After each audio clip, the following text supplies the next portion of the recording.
Esto es lo que sucede cuando ignoras tu postura.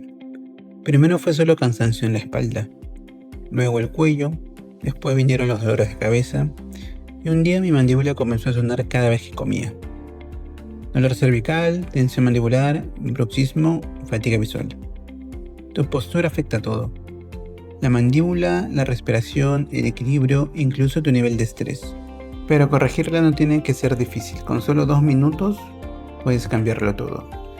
Si esto te suena familiar, no lo dejes pasar. Comenta postura y si conoces a alguien que vive con dolores de cuello, compártele este video. Les va a cambiar la vida.